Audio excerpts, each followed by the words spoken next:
preporučljivo koristiti action verbs u vašem CV-u. Po time mislimo na glagole radnje, recimo prezentirati, programirati i slično. Evo ovdje smo stavili par primjera s obzirom da uglavnom se CV piše na engleski, tako da kada pišete vaš CV nemojte samo staviti iskustvo koje ste imali, gdje ste radili, već pokušajte kroz to i opisati koje ste sve taskove imali, da li ste programirali nešto, dizajnirali ili recimo optimizirali. Znači kada se prijavljujete na neku poziciju, pokušajte prilagoditi vaš CV toj poziciji, pogledajte job ad, što je istaknuto kao neke tražene vještine i istaknite to kroz vaš CV. Recimo za akademiju konkretno, spomenite da li ste vodili neke timove ili radili u timovima ili ono što ste radili sa Pythonom ili SQL-om, s obzirom da su to najbitnije tehnologije. Također kad se prijavljujete za bilo kakvu poziciju u IT-u, tehnologije su najbitnije za istaknuti, s čime imate iskustva, s obzirom da je to nešto što prvo gledamo. Što se tiče formatiranja, dovoljno da se držite bullet pointova, ne morate raspisivati rečenice ili paragrafe i ponavljam, znači najbitnije detalje istaknuti.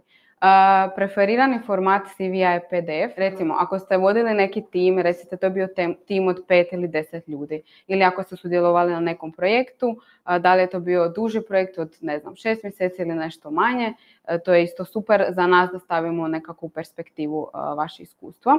Ovo smo prošli, znači action verbs. Cover letter, posebice za akademiju, to je, rekla bi, nešto što se mora.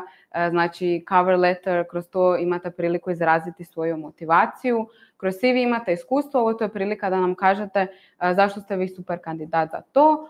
250 do 500 riječi je sasvim dovoljno.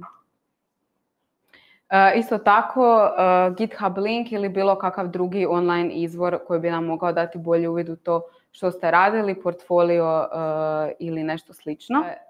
Nemojte pisati preduge, opširne CV-ove, 2 stranice su sasvim dovoljne da nam kažete ono što je najbitnije. Ovo smo se isto spomenuli na onaj true or false.